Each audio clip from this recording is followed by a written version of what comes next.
Greetings, back with another unboxing of records.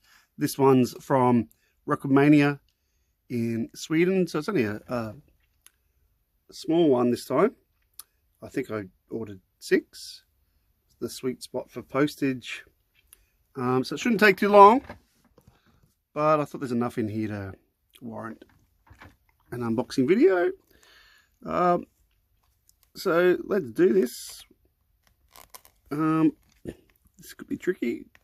It's well packed, as you can see, so they do a good job. I've bought from these guys a few times. Oops. Better be careful and not slice my bloody leg off there. Okay, so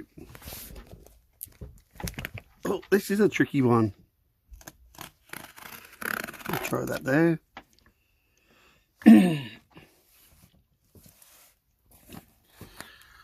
Yeah, no, it's really solidly packed.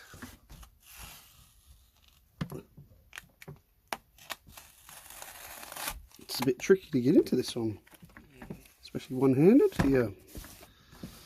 Okay, let's see.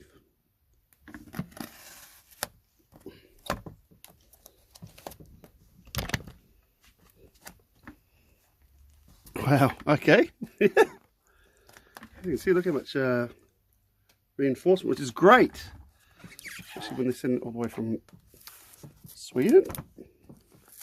So I appreciate that actually a lot. It's just quite tricky to get open. You got your hand on a camera too. All right, let's see. That's inside, I think.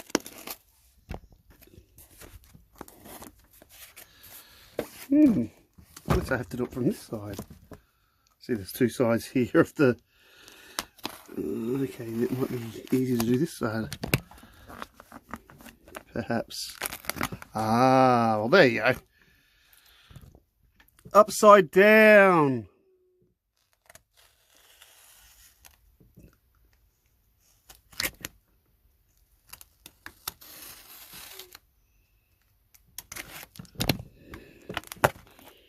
Yep. Yeah, okay.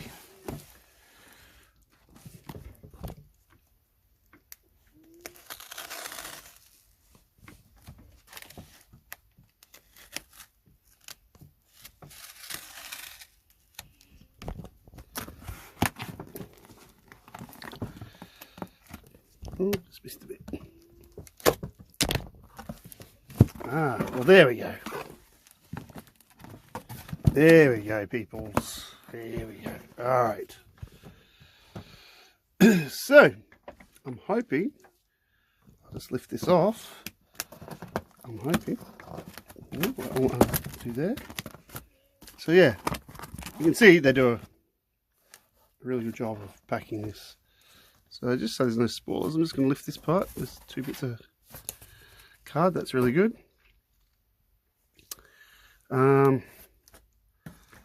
And we'll get the first one. Yep, would be spoilers. So, all right. First up, the Barquet. Oh, sorry, no, Marquis, not Barquets. Almost the same. Same label. Stacks. And Memphis Experience. This is early 70s. It's like about 71 or 2, maybe 3, but it's definitely around that time. I can't exactly remember. It might have been 73, but yeah, there's some nice instrumental stuff on here on Stacks. So it's got that awesome Stacks sound, as you'd expect, and especially because it's still early 70s. There's some, yeah, great stuff on here.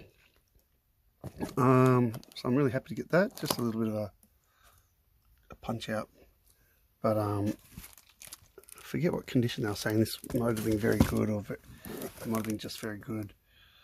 So I won't crack it open there. Yeah. So that's a nice addition to the collection. This one, I'm going to be honest, I'd never seen this one before in all my time, and I saw this and I went, that's pretty cool. And I had a bit of a listen. It's some Jimmy Smith from the late 60s. Groove Drops. What a flipping awesome cover that is, eh? Colourful, interesting illustration. But yeah, I had never seen this before. It's on Verve. It's late 60s. I think it's like 69. Oh, you can't see anything there. But yeah, I love me some Jimmy Smith. Got heaps of Jimmy Smith, but never seen that one. So that was cracking.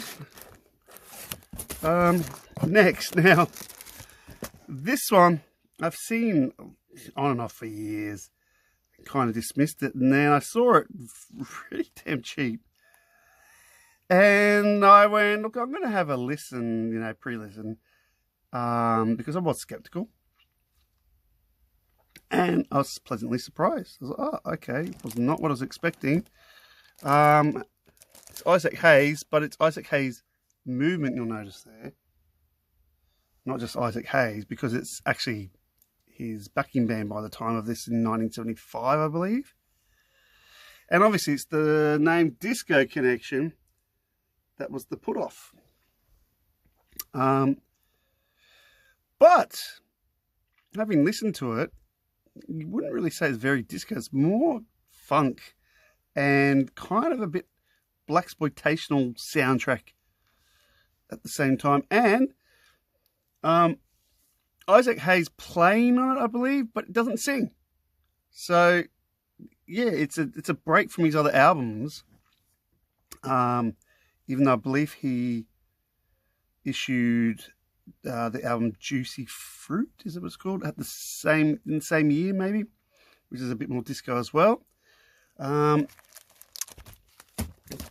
you can't see anything there. But anyway, yeah, I was pleasantly surprised. So I know this is actually pretty good. So I add it to my Isaac Hayes collection. So it should be good. This one I know will be good. And this does have the Swedish connection because it's Bjorn Jason Lind. His first album, I believe, Ramadan. I've got a fair few of his other albums now. I think 4 other ones after this one. But yeah, I never had the first one, the original one. And so, nothing to see there. But yeah, I know that's going to be good. And it was actually, again, it was really pretty cheap, that one.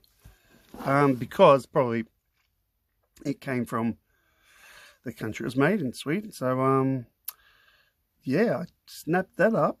Yeah, it's great bargain. I think it only cost me about $10 or $11 Australian all up. That's including the post. So it might even be cheaper. So that was brilliant. This one I did and ah about because I've put it off for years and I was never that urgent to get this one for the collection. But I did get it for the collection. I got it on CD, but I saw it was an early reissue from 1988 maybe, European, but still the gatefold and an old school reissue of BC Boys' first album. So yeah, because I'm not as big a fan. I know I was back in the day, probably more so. Licensed to Ill, but yeah, I'd kept putting it off, but I saw it for a good price, decent price, you know. And it's pretty OG-ish, not totally OG. I think it's 2 years after. But yeah, and it looks pretty nice there, to be honest. So yeah, got it for the collection. Yeah, there's some good songs. Don't get me wrong. It's just not my favourite era. It's probably my least favourite era, especially now. Some things sound a bit dated. But but it's nice to have, and it is, you see there, interesting to see what the gatefold's like, and inside in the vinyl. But yeah, yeah, it's still really nice to have in.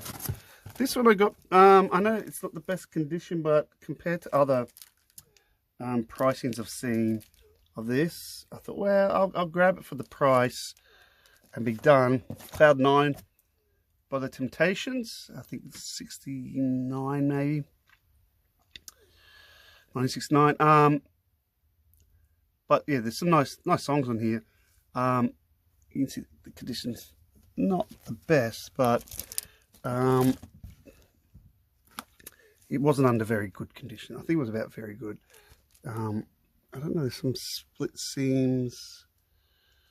I think we advertised, like, I'm trying to remember the other day. Oh, maybe not. Oh, still looks like a decent copy there, you know, like, and oh yeah, it didn't break the bank, that one. So it's nice to get a decent price. And lastly, this is a little bit newer-ish, but it's not new. It's like probably about 20 years old actually now. But I didn't have this one of Sugarman 3 Soul Donkey. Now, Neil Sugarman did end up playing for the Dap Kings. I don't know if he was already with them at this time. Very possible. But this is pre-Daptone. This is on Desco.